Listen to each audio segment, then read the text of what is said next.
तो नमस्कार, स्वागत है आपका हमारे चैनल पर। दोस्तों, इस समय हम जीके जीएस के 20 क्वेश्चन, जो टॉप 20 क्वेश्चन हम सीरीज चला रहे हैं, उसी क्रम में आज हमारा प्रैक्टिस सेट 9वां है। चलिए अपने पहले प्रश्न के साथ आज शुरू करते हैं। हमारा आज का पहला प्रश्न है, हड़प्पा सभ्यता की खोज किस वर्ष हुई थी?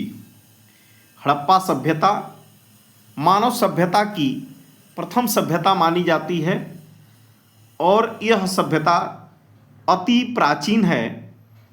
तो इस हड़प्पा सभ्यता की खोज किस वर्ष हुई थी?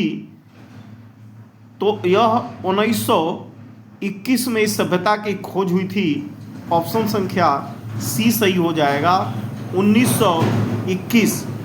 और हड़प्पा सभ्यता की खोज दयाराम साहनी ने की थी 1921 में। चलिए दोस्तों, अगले प्रश्न पर चलते हैं। भारतीय संविधान का कौन सा अनुच्छेद छुआछूत उन्मूलन से संबंधित है? तो छुआछूत से संबंधित होने की बात किया जाए तो अनुच्छेद 17 है। ऑप्शन संख्या बी सही हो जाएगा। वहीं अनुच्छेद 14 की बात किया जाए तो यह जो है समानता का अधिकार देता है, और अनुच्छेद 19 स्वतंत्रता का अधिकार देता है, और अनुच्छेद 21 आपको 14 वर्ष तक बच्चों के 6 से 14 वर्ष के बच्चों को निःशुल्क शिक्षा की व्यवस्था करने का अधिकार देता है। और इस प्रश्न का आंसर हो जाएगा छुआछूत उन्मूलन से संबंधित अनुच्छेद भारतीय संविधान का 17 है। चलिए अगले प्रश्न पर चलते हैं। काजीरंगा राष्ट्रीय उद्यान किस राज्य में स्थित है? तो काजीरंगा राष्ट्रीय उद्यान जो है यह असोम राज्य में स्थित है। ऑप्शन संख्या सी सही हो जाएगा, असोम। यह एक सींग वाले गैंडे के लिए यह उद्यान प्रसिद्ध है। और सुंदरवन डेल्टा कहाँ है? पश्चिम बंगाल में है। गुजरात का गिर राष्ट्रीय उद्यान काफी फेमस है। चलिए अगले प्रश्न पर चलते हैं। कर्क रेखा भारत के कितने राज्यों से होकर गुजरती है? कर्क रेखा भारत के 8 राज्यों से होकर गुजरती है। ऑप्शन संख्या डी सही हो जाएगा, 8 राज्य। चलिए अगले प्रश्न पर चलते हैं। दुनिया की सबसे लंबी नदी कौन सी है? तो दुनिया की, विश्व की सबसे लंबी नदी नील नदी है। ऑप्शन संख्या बी सही हो जाएगा। वहीं गंगा की बात किया जाए तो भारत की सबसे लंबी नदी है, और अमेजन दुनिया की सबसे चौड़ी नदी है, और सबसे लंबी नदी नील नदी है दुनिया की। चलिए अगले प्रश्न पर चलते हैं। अर्थशास्त्र के लेखक कौन हैं? अर्थशास्त्र के लेखक कौन हैं? तो चाणक्य, कौटिल्य इनका नाम भी है। ऑप्शन संख्या बी सही हो जाएगा, ये अर्थशास्त्र के लेखक हैं। अर्थशास्त्र एक राजनीतिक पुस्तक है, और चाणक्य पहले घनानंद के दरबार में रहते थे, लेकिन वहाँ से अपमानित होने के बाद चंद्रगुप्त मौर्य के दरबार में चंद्रगुप्त को राजा बनाने के बाद रहने लगे, और इन्हीं की रचना है अर्थशास्त्र। चलिए अगले प्रश्न पर चलते हैं। विजयनगर साम्राज्य की स्थापना किसने की थी? विजयनगर साम्राज्य की स्थापना किए थे हरिहर और बुक्का ने। हरिहर और बुक्का ने। ऑप्शन संख्या बी सही हो जाएगा, हरिहर और बुक्का। चलिए अगले प्रश्न पर चलते हैं। भारत में सिलिकॉन वैली किस शहर को कहा जाता है? सिलिकॉन वैली जो है काफ़ी इंपॉर्टेंट प्रश्न है। बेंगलुरु को कहा जाता है। ऑप्शन संख्या सी सही हो जाएगा, बेंगलुरु भारत का सिलिकॉन वैली कहा जाता है। सौर मंडल का सबसे बड़ा ग्रह कौन सा है? सौर मंडल का सबसे बड़ा ग्रह बृहस्पति। ऑप्शन संख्या सी सही हो जाएगा। और सबसे छोटा ग्रह बुध है।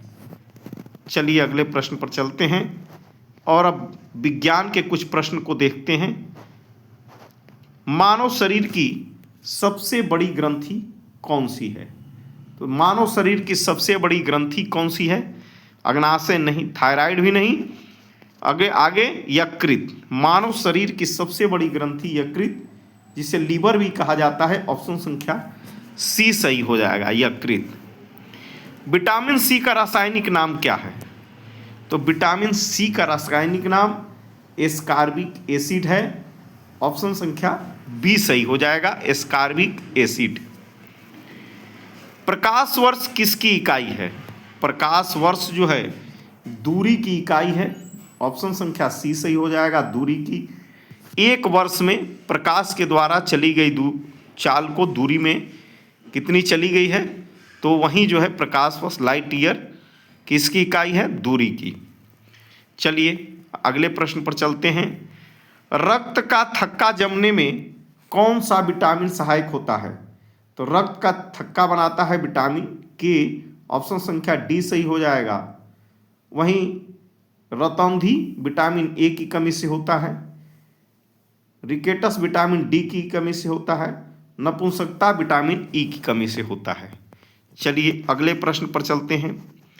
पानी का अधिकतम घनत्व किस तापमान पर होता है? तो पानी का अधिकतम घनत्व जो होता है वह 4 डिग्री सेल्सियस होता है।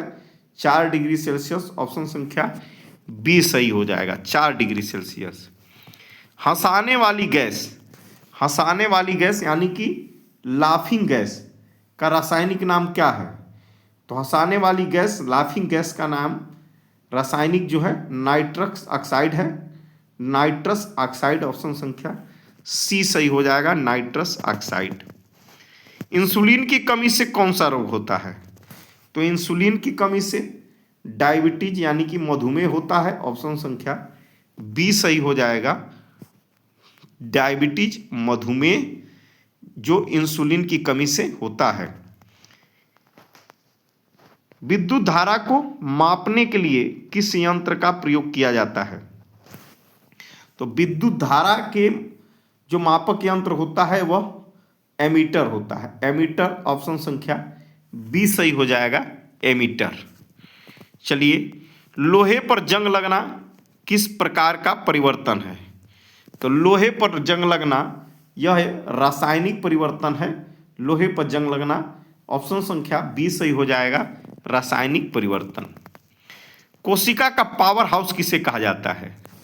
सेल यानी कि कोशिका का पावर हाउस माइटोकॉन्ड्रिया को कहा जाता है। ऑप्शन संख्या सी सही हो जाएगा।